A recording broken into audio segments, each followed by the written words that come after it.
হরিনাম শ্রবণ করতে গেলে যে যার বাড়ি থেকে নামাবলী দিয়ে বসে থাকতে হয়, খালি মাথায় হরিনাম শ্রবণ করতে নেই। এই বছর জানলাম, সামনে বছরে নিয়ে আমি ঘন্টার কথা বলিনি, এখনকার ঘন্টা হচ্ছে ভারতবর্ষ ভাগের মতো। আসলে বসে হরিনাম শ্রবণ করতে গেলে যে চটের আসনের উপর বসে আছেন, এটা চটের আসন নয়, এটা হলো ব্যাসদেবের আসন। এই আসনে বসতে গেলে প্রণাম করে বসতে হয়, এই আসন ছেড়ে করতে গেলে প্রণাম করে উঠতে হয়। ওই যে দেখবেন হরিনাম যোগ যেখানে যেখানে হয়, কপালে কপালে গোপী চন্দন করিয়ে দেয়। কেন দেয়?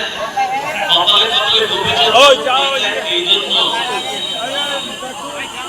যে মহাপুরুষকে বুঝিয়ে ওকে নামিয়ে ওকে ধরে নিয়ে আসবি, ধরে নিয়ে আস, ওকে ডেকে নিয়ে আস। এর কপালে গোপী চন্দন নেই, এর গলায় মালা নেই, কিন্তু তোমার আসনে বসেছে, এই আসনে বসে তোমার যে হরিনাম শ্রবণ করতে বসেছে, অন্তিম দিনে মানে শেষের দিনে যেন বিছানায় পড়ে গড়াগড়ি যেন না যায়, অন্তিম দিনে যেন নিতাই গৌরে চরণ প্রাপ্তি লাভ করে। শান্তি বলুন মনোমনকে ভেসে যায়,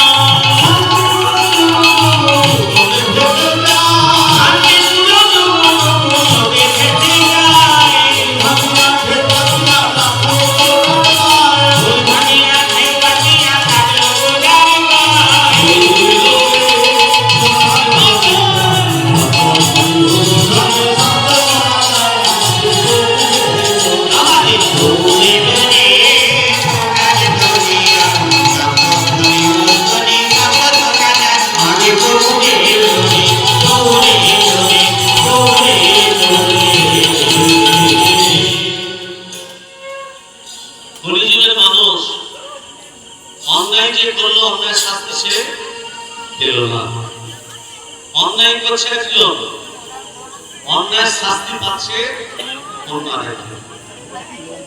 দোষ করছে একজন, দোষের শাস্তি পাচ্ছে অন্য আরেকজন। এটা কলিযুগে করছে না, তার বাস্তব তত্ত্ব বলি। এক বিপ্লব, এক ব্রাহ্মণ কাশীধাম থেকে বিদ্যা অর্জন করে চতুর্বেদ ঋক্সাম যজুর অথর্ব, এই চতুর্বেদ নিয়ে ব্রাহ্মণ গ্রামে ফিরে এলো। কোথায় ফিরে এলো? কাশীধাম থেকে।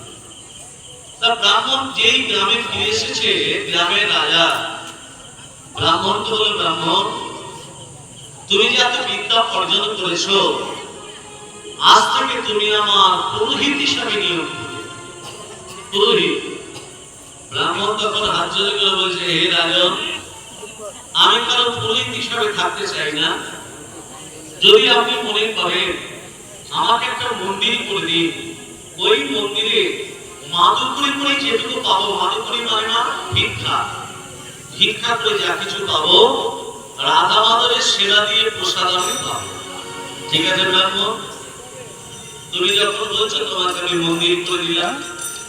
রাজা কি করেছে? মা ব্রাহ্মণকে একটা মন্দির করে দিয়েছে, আর সেই মন্দিরে ব্রাহ্মণ মাদুকরি করে ভিক্ষা করে যেটুকু পেয়েছে আজকে রাধা মাধবের সেবা দিচ্ছে।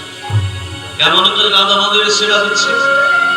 ওম হরি স্বাদ সৌমিত্রক মধ্যবর্তী নারদ সরজি যাসন সদৃষ্ট করবান কনক কুণ্ডল বান দীপ্তি হারি হিরণময় ভূত শঙ্খ চক্র। ওম নারায়ণায় নমঃ, নমো ভগবতে বাসুদেবায় নমঃ। ওম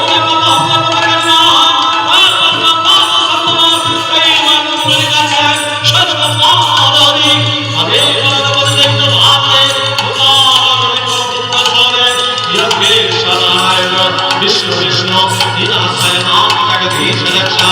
ओम सर्व